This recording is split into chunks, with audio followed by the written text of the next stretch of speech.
supply is tighter than this month, and we have a huge number of second doses to deliver. During April, Madam Deputy Speaker, around 12 million people, including many colleagues in this House, will receive their second dose.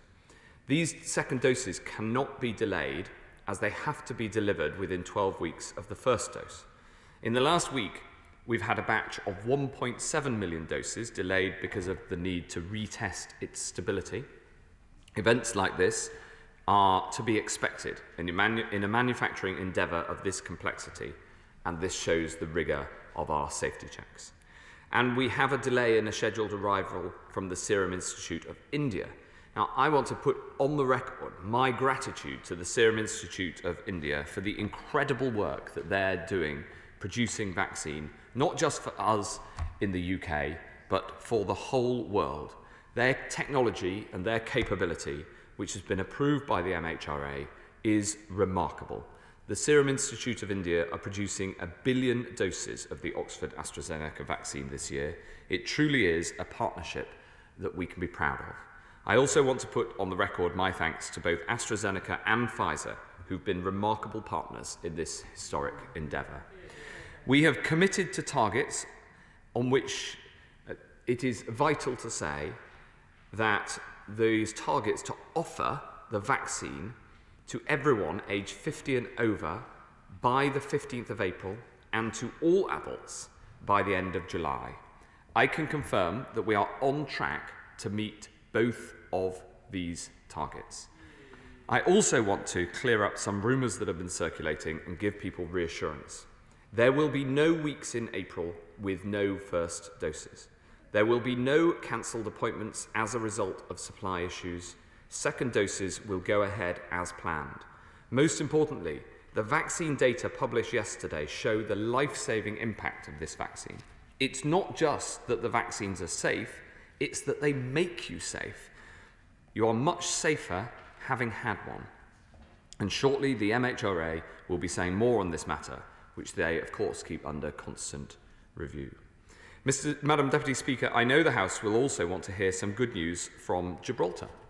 Throughout the crisis, we've provided Gibraltar with PPE, testing, and a sovereign guarantee for their COVID spending. We have also provided Gibraltar vaccines, as we have with all other British overseas territories. And I'm delighted to be able to tell the House that yesterday, Gibraltar became the first nation in the world to complete its entire adult vaccination programme. I want to pay tribute to all Gibraltarians for their fortitude during this crisis and the kind words of First Minister Fabian Picardo, who said yesterday, "The United Kingdom has played a blinder on vaccinations and we are among the beneficiaries in the British family of nations." I agree. The vaccination programme has been a success thanks to a team spirit across the British family of nations. It hasn't always been easy. Of course, there are challenges thrown at us in what is the biggest civilian undertaking in history and that affects every single one of us. The whole House pays tribute to those who've helped to make it happen, including Emily Lawson and Kate Bingham, Maddie McTiernan, Ruth Todd, Nikki Kanani, Professor Jonathan Van Tam, Sir Chris Whitty, Sir Patrick Vallance, Wei Shen Lim, Sarah Gilbert, Andy Pollard, Pascal Sorio, my officials in the department, colleagues across this House, and so many others who've made this a success. With 25 million people vaccinated and a clear roadmap out of lockdown, we are taking careful steps out of this pandemic. Now, Madam Deputy Speaker, there are 7,218 people in hospital with COVID across the UK, down from a peak of almost 40,000 just 7 weeks ago. The rate of hospitalisations has halved in just the past 16 days. And thankfully, the rate at which people are dying has fallen by a third in the last week. As a result, I can tell the House that we are, from today, writing to all those clinically extremely vulnerable people to let them know that shielding will come to an end on the 31st of March. I want to thank all those who've shown such fortitude and all those who've done so much to look after the most vulnerable. The shielding programme truly has been Britain at its best, pulling together to help those most in need. And Madam Deputy Speaker, I know that colleagues in the NHS and social care are beginning cautiously to look to the recovery ahead. I know everyone in this House is proud of the life-saving work we've seen in hospitals across the country. Yet we also know that our battles against COVID-19 have meant that there are things that we've not been able to do, like routine treatments and operations.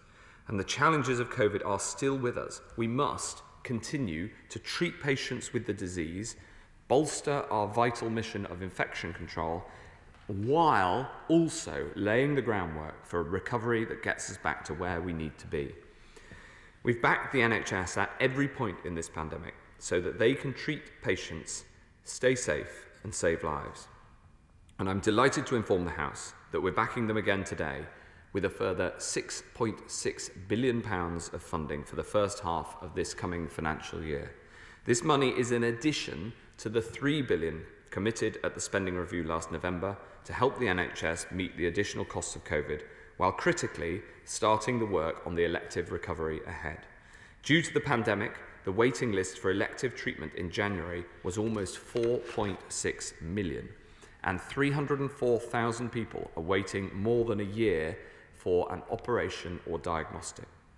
Before the pandemic, we reduced the number of 52-week waits, so people waiting more than a year, from 20,000 in 2010 to 1,600. And we were in fact on track to get that number to 0, Madam Deputy Speaker, before the pandemic hit.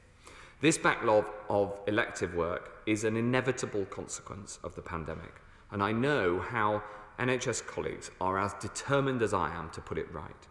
We're also putting £594 million towards safe hospital discharge.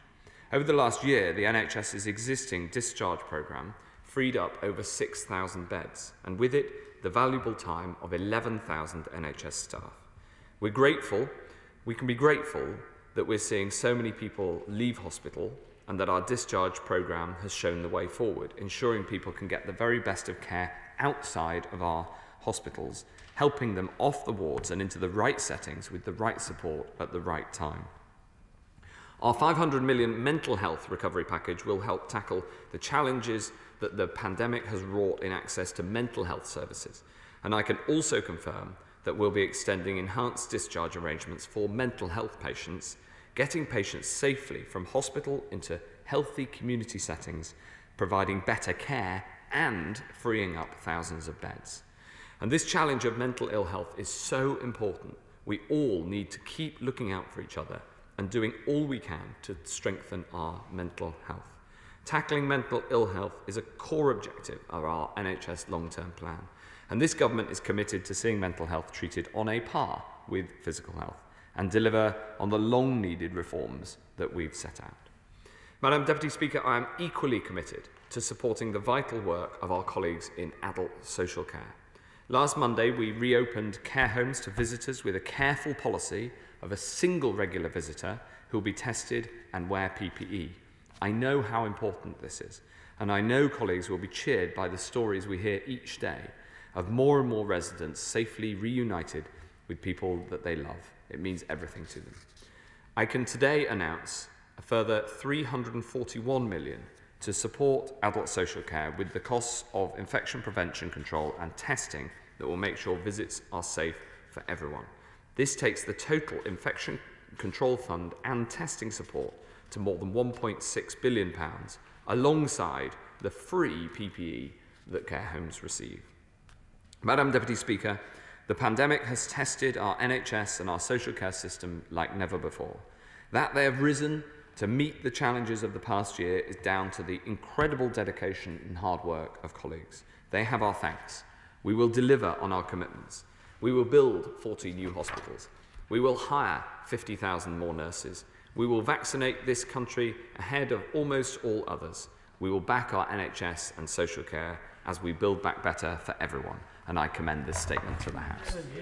I call the Shadow Secretary of State, Jonathan Ashworth. Thank you, Madam Deputy Speaker, and as always, I thank the Secretary of State for advance sight of his statement. Now, our constituents will be worried and anxious and disappointed at the news on vaccination last night. It has been an unspeakably horrific year. We've got one of the worst death rates in the world. Our economy has taken a massive hit. Many key workers under the age of 50, like teachers and police officers who through the nature of their work are not at home, they are going out, they are more exposed to risk, had been hoping that vaccination for them was not far away. So we understand why there will be delays in supply. Of course we understand that, but this is not fantastic news, and nor, frankly, is it expected news.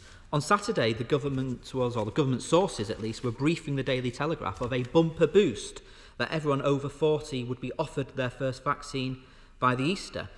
Last week, the business secretary was hinting that all adults could be vaccinated by June, saying there's no reason why we can't be optimistic. On Monday, Nottingham and Nottinghamshire CCG began inviting those in their 40s for vaccination. There was a similar invitation went out from Bury CCG as well. So we are grateful for his update today, but it will be a surprise to many.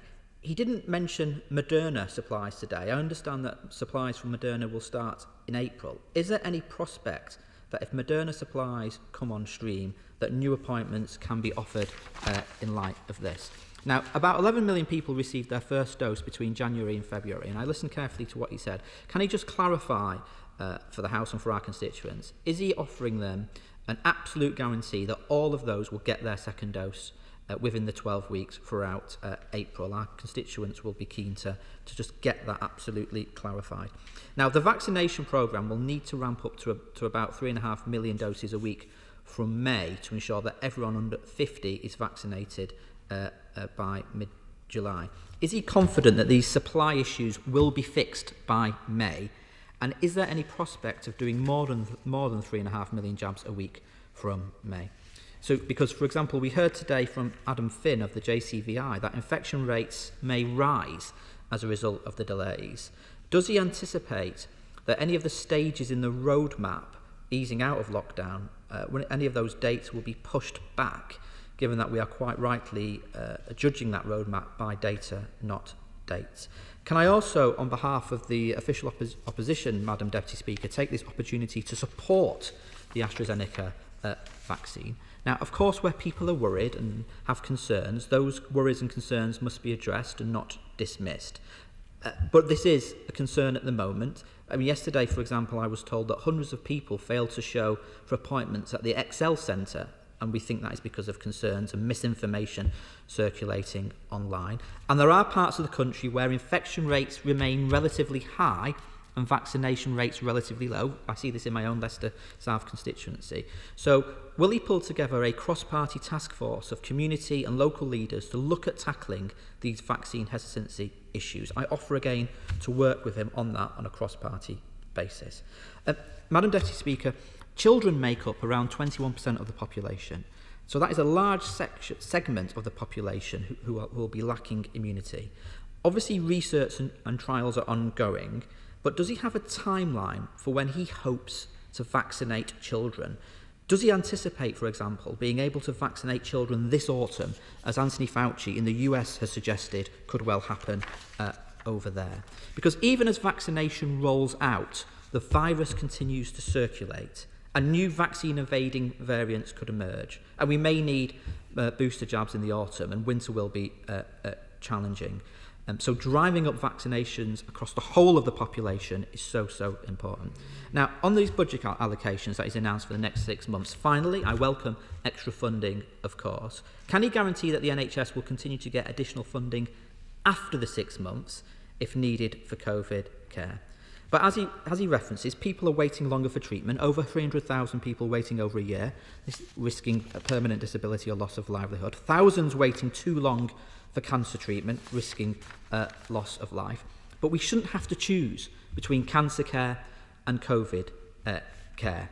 We're also facing a mental health epidemic as a consequence of this crisis.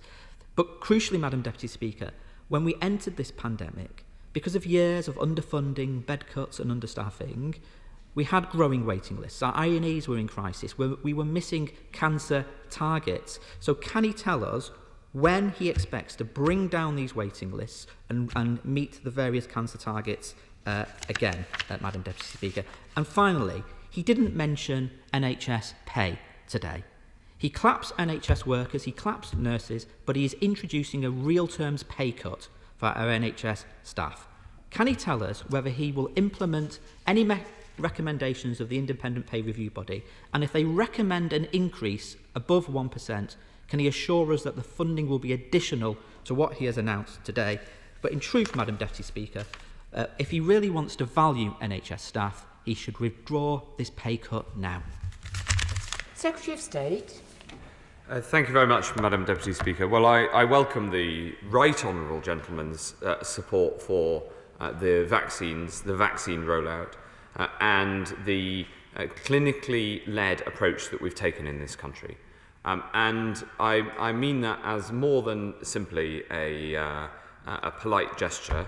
I think it is vital and important in this country that we have such a strong cross-party consensus, which includes all parties represented in this House, behind the vaccine programme and behind the science. And the science means, of course, that we should, and we do, publish any side effects, and we are open and transparent about that. But we also make an assessment as to the benefits and how those benefits weigh against side effects. And it is absolutely clear from the data that we've seen so far that the vaccines are both safe and they make you safer than not getting vaccinated. And that is an absolutely critical fact. And the MHRA will very shortly be setting out more details, and it is properly for the independent regulator to set out those details. He asks about supplies from Moderna. We do expect supplies from Moderna in the coming weeks. And I'm very grateful to Moderna for the work that they have done. Of course, we've always been cautious about setting out future supply details, and the experience of the last 24 hours makes me even clearer that it is far better for us to set out clear commitments to the public in terms of when people can be vaccinated, which means all over 50s now can come forward, and we are committed to and on target to offer to all over 50s and groups 1 to 9 by the 15th of April. But we know that supply figures move up and down, and we've seen that throughout the rollout, and that is part of the normal management of this rollout. The commitment I can give him is that those who are coming forward for second doses, those appointments will not be delayed because of these supply issues. And also appointments that are already made will not be cancelled because of supply issues. So therefore, to any member of the public who's watching, what I'd say very clearly is that the vaccination programme is on track to meet the targets we've set out. If you get the call from the NHS, whether you get it through a letter, text or telephone call, Madam Deputy Speaker, or even these days an email, take up the offer and get the jab. He asked rightly about the roadmap. We are on track for the dates in the roadmap, and there is no impact on the roadmap from the changes to vaccine supply that we've been detailing in the last 24 hours. He asks about the vaccination of children and the autumn vaccination programme. Neither of these are certain. The vaccination of children is currently being assessed in a number of different clinical trials, and it's very important that we consider the results of those before making any decision. And it is likely that we will need a vaccination booster programme in the autumn, not least to deal with new variants, but that is, again, not yet certain. Finally, I'm very glad that he welcomed the extra funding that we're putting into the NHS. He asked whether after 6 months there will be more funding if needed for COVID purposes. The Chancellor has been absolutely clear from the start of this crisis that the NHS will get what it needs to deal with COVID, and that is very important, as is the work to restart the NHS in areas where it's had to be paused, and critically, the work that colleagues across the NHS will be doing to recover the backlog of elective work and make sure that everybody can get their appointments and their operations in a timely way on the NHS once more. That is the work of the months ahead, and I look forward to supporting NHS colleagues in delivering on it. We now go to the Chair of the Health Select Committee, Jeremy Hunt. Thank you, Madam Deputy Speaker. Was the Health Secretary as concerned as I was by comments by former Finnish Prime Minister Alexander Stubb on the Today programme this morning about the threat by the Commission President to block exports to countries that were ahead in their vaccination programme? He said that was a political reality, irrespective of any breach of legal contracts that it might involve. Does he not agree it's incredibly dangerous to make threats to the supplies of vaccines and components alongside casting aspersions over their safety at the very moment when vaccines are the only way the world is going to get out of our COVID straitjacket? I agree with every word that my right honourable friend has said. I think that it is vital that we all work together. These supply chains for the manufacture of these vaccines cross borders. They are often global supply chains, and it is vital that we work together to deliver them.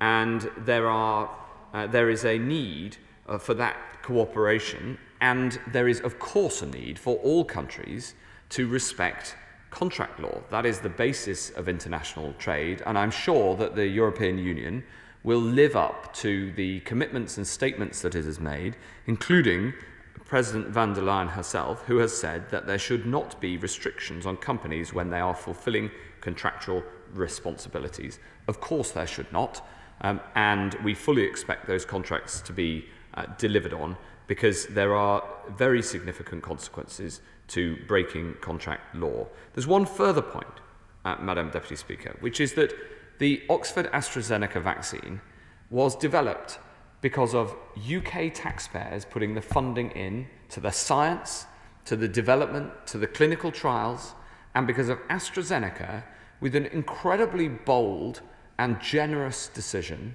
which we fully support, but was their decision, to offer this vaccine around the world at cost. Working with institutes like the Serum Institute of India, Oxford and AstraZeneca are providing a vaccine for the whole world. They are not taking a profit from it. We are very proud of that fact. And that makes this materially different to other vaccines which have been developed for commercial advantage. I'm not against that at all. But let's celebrate what AstraZeneca have done. And it only underlines how important it is for everybody to work together in order to keep their populations safe. We now go to the SNP spokesperson, Martin Day, who has 2 minutes. Thank you, Madam Deputy Speaker. I'm grateful to the Secretary of State for advance sight of his statement. And of course, any additional funding for health is always welcome, especially during this pandemic. However, we must ensure that it delivers results. A Public Accounts Committee report has found that 22 billion UK government's test and trace system has had no clear impact on coronavirus infection rates in England. Will the Minister accept that the NHS-led track and trace was the correct option, not privatising public health? And can the Minister tell us if he believes that the reason Serco track and trace did not have a clear impact on coronavirus infection rates was due to the failings of the system, or was it because the UK's pitiful statutory sick pay is not sufficient to support those in self-isolation to stay safe and save lives? State. Madam Deputy Speaker, well, I think that people across Scotland listening to that will recognise that political point scoring is the opposite of what's needed right now. And what instead the UK government is delivering for people across Scotland is the benefits of this United Kingdom working together. Instead of making arguments for constitutional meddling and separation, we are delivering for people. We are delivering vaccines into arms. We are delivering a testing system that works for people across the whole of the United Kingdom. And crucially, we are also delivering that enormous economic support package to businesses and individuals alike. All of this is only possible because of our great United Kingdom, and I'm glad that the people of Scotland increasingly recognise that. Video link to Robert Halfon. Thank you, Madam Deputy Speaker. I welcome my right honourable friend's statement and pay tribute to him for the vaccine programme, along with everyone else in the National Health Service. Can I ask my right honourable friend, given the £200 million already spent on the move of Public Health England to Harlow, first announced by the government in 2015, and the additional £120 million given this year to facilitate the move, can my right honourable friend set out the progress and timings of Public Health England or its successor body, the move to Harlow and the next steps to the completion of the Harlow campus as part of our country's programme to modernise our public health science? Before I call the Secretary of State, I do want to reiterate again that there is a dress code for when people are participating by video link. We do expect them to be dressed in the same way as they would be if they were in the chamber, i.e. with a jacket. Secretary of State. Well, Madam Deputy Speaker, if I may say so, I think my right honourable friend would wear that tie if he was in the chamber as well.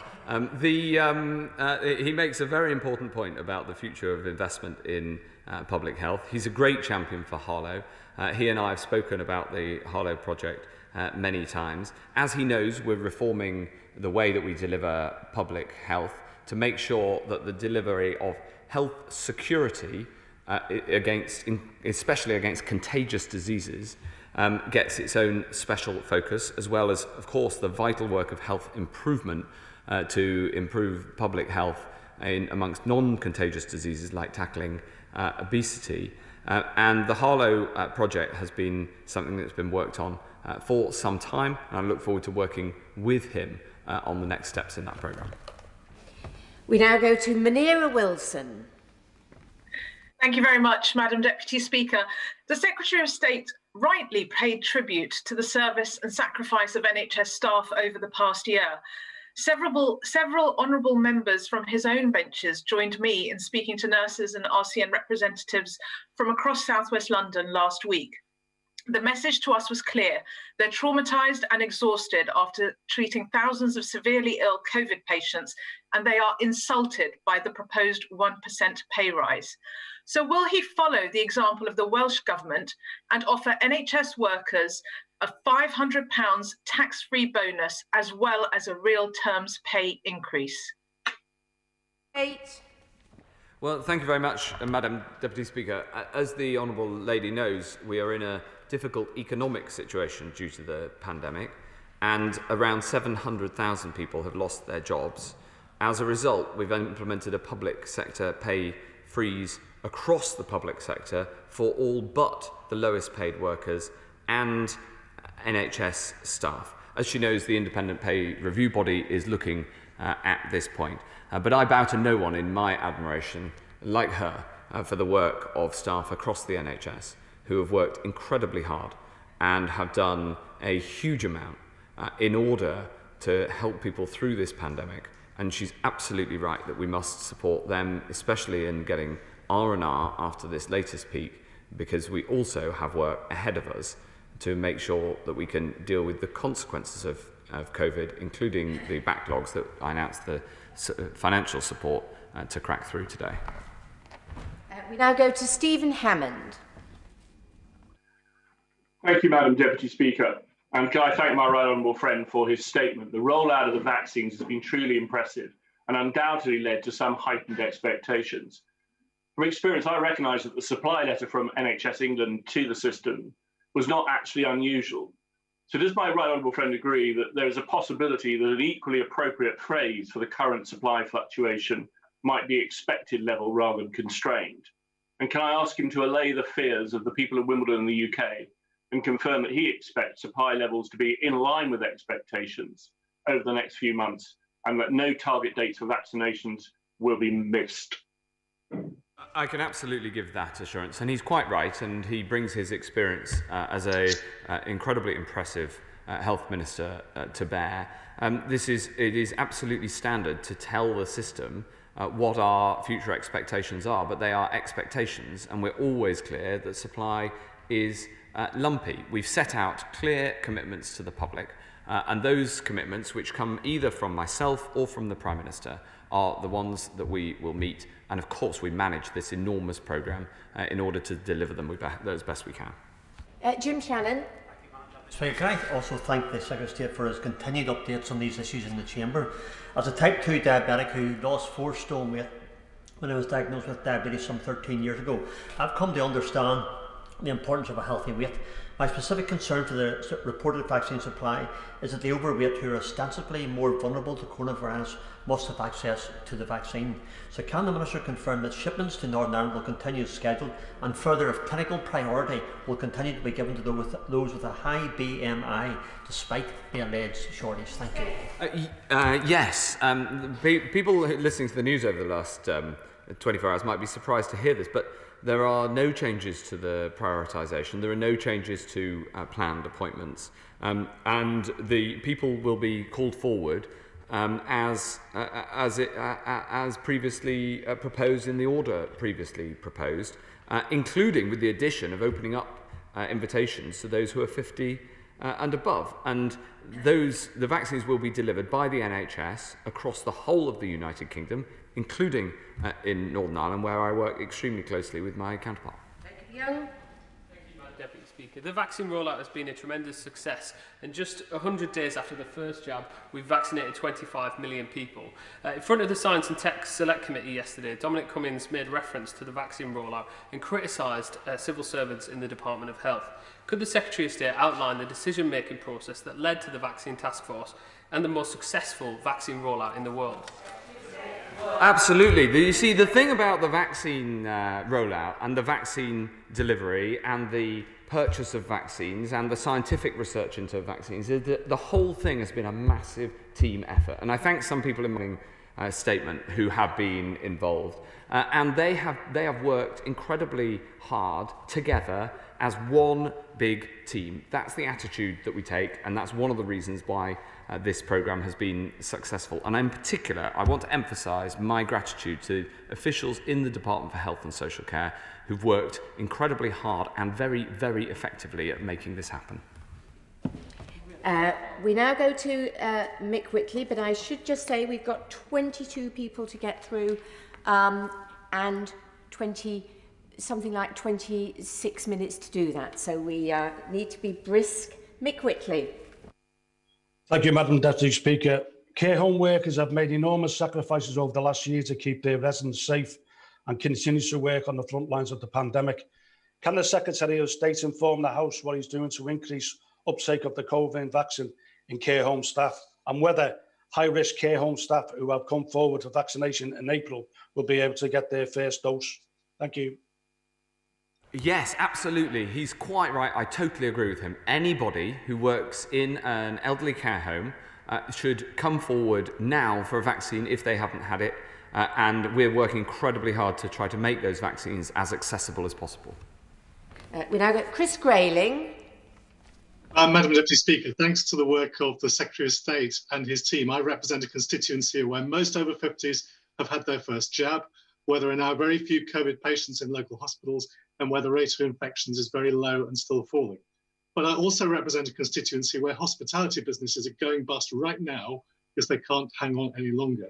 Given the fact that the Secretary of State says that outdoor settings are very low risk, why do COVID-secure hospitality businesses with table service in outdoor settings still have to wait another month to reopen when the data shows pretty clearly that it would be fine for them to reopen now? Thank you very much, Madam Deputy Speaker. We've set out the roadmap based on clinical advice, and I'm delighted to say that because of the success of the vaccination programme so far, we're able to proceed down that roadmap. Video link to Kim Johnson. Thank you, Madam Deputy Speaker, and I'd like to start by giving my unreserved support to the NHS for the massively successful rollout of the vaccine programme. But can the Secretary of State assure the House today that, given the unpredictability of supply, that all of those due their second dose will receive it within the specified 12-week time period? Thank you, Madam Deputy Speaker. Yes. We now go to, by video link, to Sir John Redwood. Many congratulations to the Secretary of State and his team on the vaccine rollout. It does indeed show the success of collaboration between government, business and universities, and a beneficial side effect of more high-quality jobs, more self-reliance and productive capacity in the UK, which I hope we will follow in other areas. can you give us a brief update on progress with finding new treatments for COVID-19 and applying existing drugs? Entirely, 100% wholeheartedly agree with my right honourable friend, and the model that we established in the Vaccines Task Force of this holy trinity of business, academia and civil service colleagues working together as one team is something that was learned from reforms from his time in government and is something that has worked incredibly well, and I think will do as well in the future. We also apply that approach to therapeutics, and one of the reasons, alongside the NHS, that we are the only country in the world who's participated in the discovery of all the current therapeutics is because of this approach, and obviously we're driving it further, and I'd be very happy to discuss it with my right honourable friend. We now go to Dan Jarvis. Thank you very much, Madam Deputy Speaker. One of the gravest threats posed by COVID is its potential to create a cancer epidemic. I recently coordinated a cross-party letter to the Secretary of State in support of an urgently needed £50 million refurbishment plan for Sheffield's Western Park Cancer Centre. Can I urge the Secretary of State to give serious consideration to the proposal, which would ensure patients across South Yorkshire and Bassetlaw receive the best possible treatment? Secretary of State. Yes, thank you very much, Madam Deputy Speaker. And I have seen the letter and I'm looking into what we can do. The need to tackle cancer is both more urgent because of the crisis, but also has more hope. And the hope is that the same underlying technology behind some of the vaccines, the so-called mRNA technology, also has the potential to improve radically cancer-fighting technology. And so we propose and plan to support very significantly work in order to find further breakthroughs in cancer treatment. And I'd be very happy to talk to him and indeed you about the proposal for South Yorkshire. We now have video link to Duncan Baker. Thank you, Madam Deputy Speaker. Given the sterling success of the vaccination rollout in North Norfolk, where on recent numbers we had vaccinated the second highest number of people by constituency population in the whole country, can my right honourable friend assure my constituents that despite the recent supply news, the vast majority of them will see no interruption to them being given their first and second doses in the rollout programme? Yes. Video link to Barry Shearman. Madam Deputy Speaker, the Secretary of State knows that I sometimes criticise him, but I sometimes pat him on the back. And I want to pat him on the back in terms of much of what he's done. And yesterday's evidence from a select committee just shows he didn't always get the support he needed from Number 10 and from Dominic Cummings in particular. But can I tell him that what I want to see is a level playing field, whether it's Harlow or Richmond or Huddersfield. There is some resistance to getting the vaccine in some of our urban centres. And can I assure him that I will work with him and we all will work cross-bench to make sure that people know it's so vital to get the vaccine wherever they live. And I hope we can have a good PR effort working together to do that. Thank you. Secretary of State. Madam Deputy Speaker, I'm a pretty collegiate kind of guy, and I generally see the best in people, and I see the best in the honourable gentleman. One of the things that I've really enjoyed about this vaccine rollout is that it has been a totally cross-party effort, and people have really lent in to getting the message out. I look forward to working with my honourable friend on certainly today in what he suggests. A video link to Dr. Luke Evans. Thank you, Madam Deputy Speaker. And the Health Secretary will know from coming to the Health Select Committee how we're concerned about dealing with the backlog. So it's great for him to be taking such a proactive stance to deal with that backlog. He set out in his speech just how big that backlog is going to be for the elective surgeries. So can he ask, because the question coming from Bosworth would be, how long does he think it will take as an estimate to clear all the backlog that's built up on the elective surgeries? I'm working with the NHS to answer that question right now. It's a characteristically acute question from my honourable friend. We aren't able yet to answer it simply because the pace at which we can return activity to full normal levels is not yet clear, because the main barrier to that recovery is a combination of infection prevention and control and the need for staff to get some R&R. We'll know more in the coming weeks and months. Video link to Tim Farron.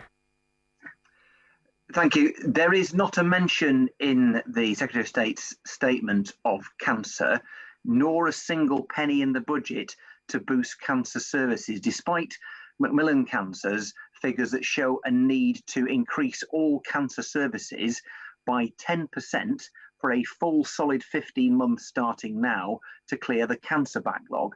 Macmillan also say that there are 37,000 people with cancer who are not yet even in the system. Given this crisis and the scale of it, will he agree to an urgent, ambitious and funded plan to catch up with cancer so that tens of thousands of people do not unnecessarily lose their lives? State.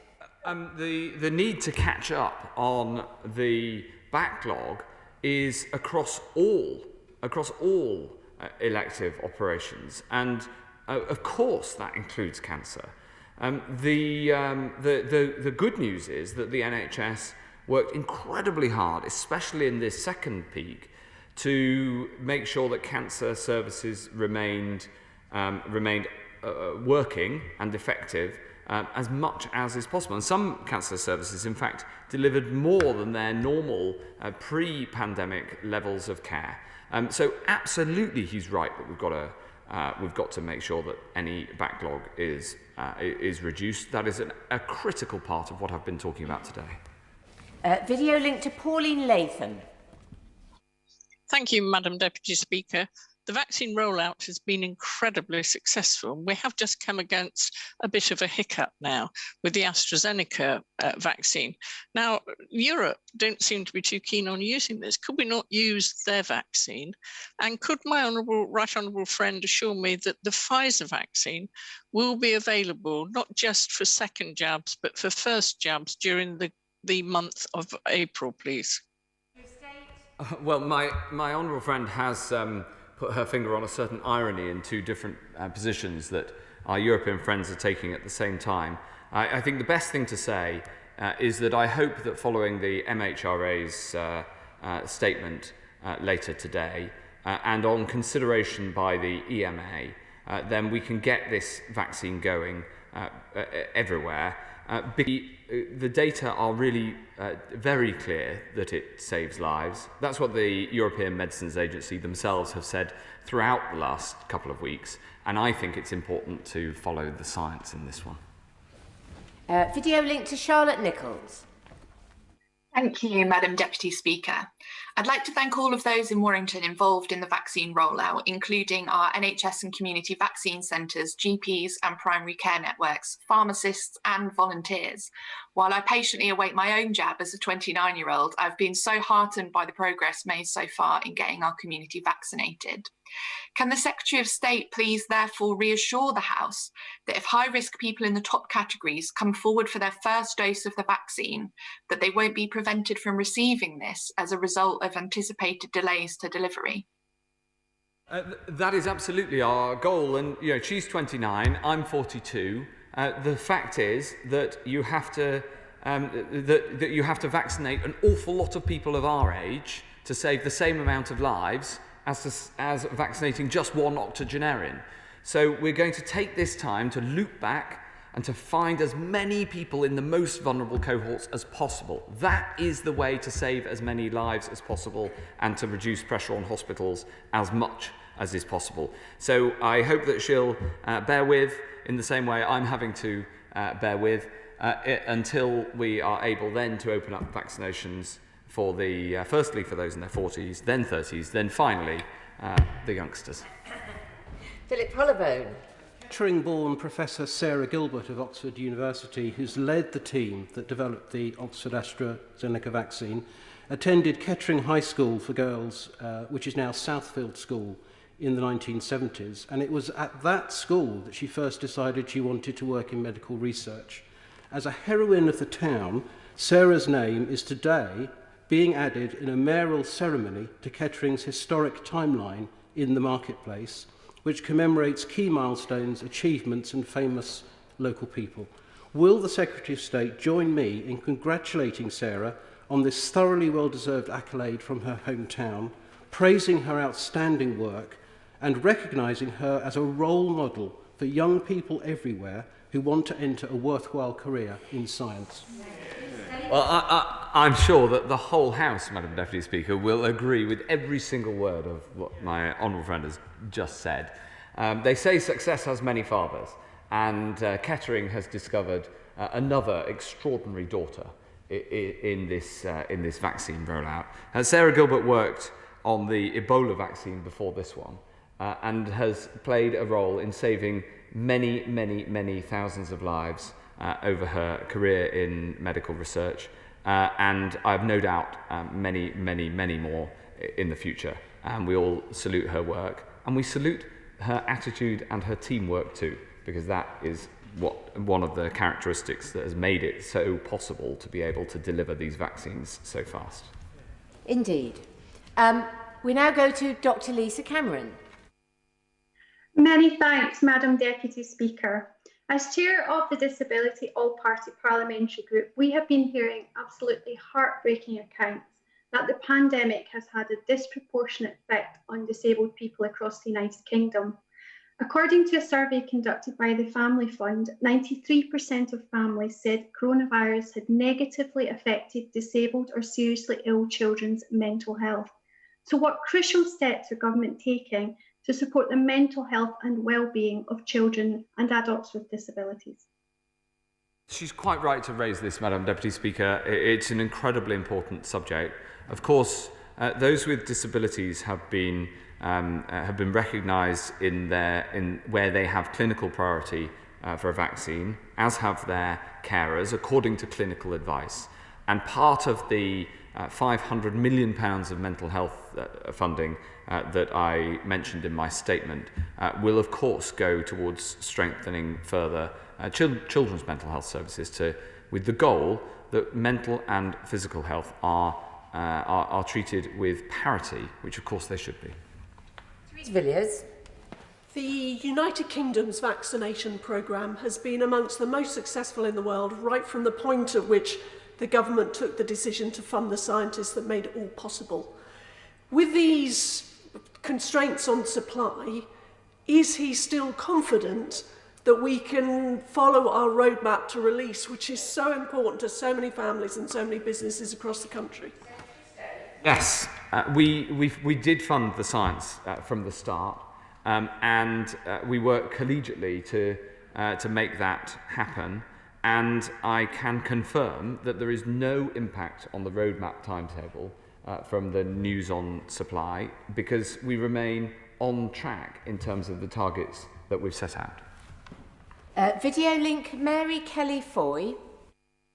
Thank you, Madam Deputy Speaker. If there are indeed issues with the vaccine supply, it doesn't make sense that countless manufacturers across the world are unable to produce COVID-19 vaccines, treatments, diagnostics and other health technologies because of intellectual property restrictions and pharmaceutical monopolies that prevent open technology sharing. Will the government now commit to supporting a waiver of COVID-19 related patents at the World Trade Organization, or is artificially limiting vaccine supply official government policy?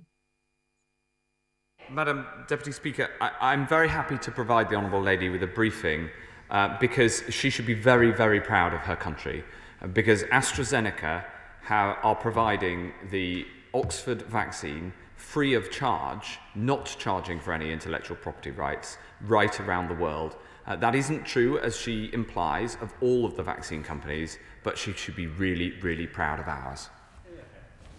Video link to Simon Fell. Thank you, Madam Deputy Speaker. I was listening to the excellent COVID Confidential podcast on the BBC and was surprised and delighted to find out that the various vaccines, when they're in production, were named after submarines that were built in my constituency. So can I firstly thank my right honourable friend on his choice of names, but secondly, not to labour this analogy, a good defence rests on having a good range of options. Kate Bingham recently said that not having monoclonal antibodies as part of our defence is the gap in our armour. Could my right honourable friend possibly give an update on where his department is on this? Yes, this is an incredibly important subject, and we're working very hard on it with clinical leads and external experts. I said earlier, Madam Deputy Speaker, that success has many fathers, and I'm sure that people of Barrow are very proud of their role in making sure that we could keep what needed to be kept confidential. We've now had to change all those names because everybody knows about it. Video link, Tulip Sadiq. Thank you. GP surgeries have been critical to the rollout of the vaccine, and I pay tribute to all those involved. However, many of my constituents are concerned that the Centene Corporation, a massive American health insurance firm, has just taken over dozens of GP surgeries in London, including Brunsbury and Swiss Cottage GP hubs in Hampstead and Kilburn and others in Camden. Does the Secretary of State share their concerns that this appears to have taken place with no meaningful public scrutiny and about the increasing involvement of US healthcare corporations in our health system? No. Video link to Andrew Selou. Given the link between COVID deaths and obesity, does the Secretary of State share my concern that children from the poorest constituencies are being the most heavily targeted by social media junk food adverts, and that over half of the top UK child influencers on Instagram have promoted junk food in the last year? So will he meet some of the young people from Bite Back 2030 who are concerned about this? I'd be very happy to ensure that the children from Bite Back 2030 meet with the Minister for Public Health, who leads on these matters. It's an incredibly important point that my honourable friend rightly raises. Liz Twist. Thank you, Madam Deputy Speaker. Almost as soon as the Secretary of State sat down yesterday after his statement, I was contacted by a constituent who is shielding and is very concerned that now, having been told that shielding will end on the 31st of March, but hasn't had his second jab. Will the Secretary of State be issuing guidelines on what those people should do, as my constituent is asking? Yes, absolutely, and we'll be writing to all those who are shielding to set out the details so that they get a personal copy of those guidelines. What I would say is that the rates of COVID now are much lower than when we've had shielding paused in the past. And so it's not just the vaccination programme, which of course has benefited many, many people who are shielding. And we know that the first dose brings huge safety and benefit already. But it's also because the rates of COVID are so much lower. Video link to Aaron Bell. Thank you, Madam Deputy Speaker. On behalf of their citizens who need to be vaccinated, who need to see their economies reopen, I have to say I am personally in despair at the short-sighted decisions that have been taken by many European countries and what seems to be their absurd misapplication of the precautionary principle. I'm sure my right honourable friend would wish to be diplomatic, so will he join me in praising what we are doing, both the MHRA and the JCVI, for their sensible and proportionate decision-making, which has always prioritised public health here in the UK, both in respect of the approvals given for vaccines and the dosing regimens they've subsequently recommended? Yes, my honourable friend puts it characteristically well. It is very important to take all considerations into account when making decisions like these. Of course, the precautionary principle is an important one, but over precaution, when there are such huge benefits to vaccination, is itself a mistake. What you have to do is take the overall public health into account. Video link, Rebecca Long-Bailey. Thank you, Madam Deputy Speaker. The Salford system has delivered the COVID vaccine in an unprecedented way.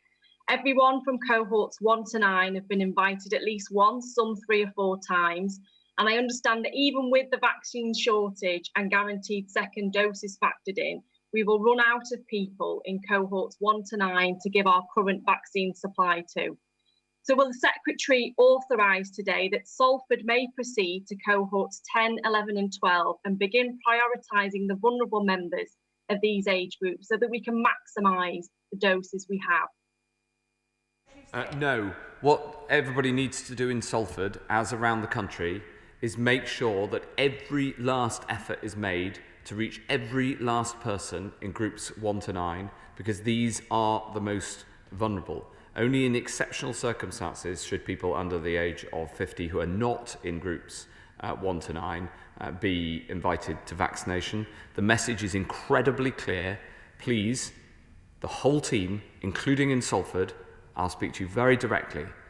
Please put all of your efforts in the forthcoming weeks into delivering vaccines for groups 1 to 9. The final question is to Jason McCartney. Thank you, Madam Deputy Speaker. As I'm over 50, I'm getting my Oxford AstraZeneca jab later today at my local Honley Village vaccination centre, where they've now delivered over 10,000 vaccinations. Will the Health Secretary please join me in thanking our wonderful local NHS, the pharmacy involved and all the volunteers there, and just confirm once again we're still on track to vaccinate all over 50s and deliver the second doses as planned? Yes, absolutely, and it's wonderful to see the joy on his face in anticipation of his jab.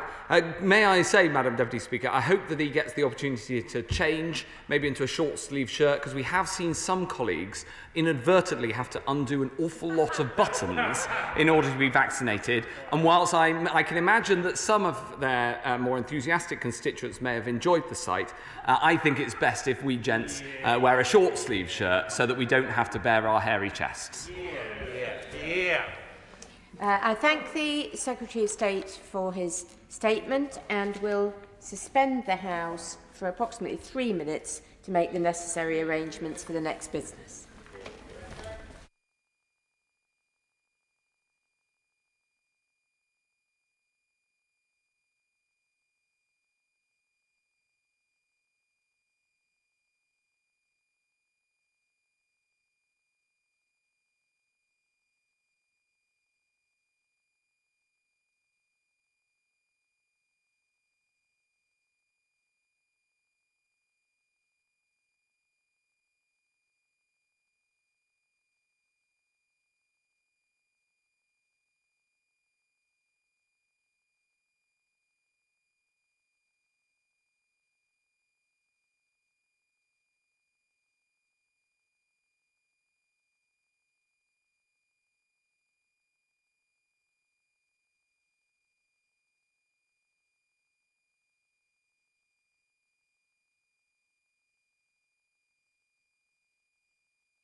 Order, order.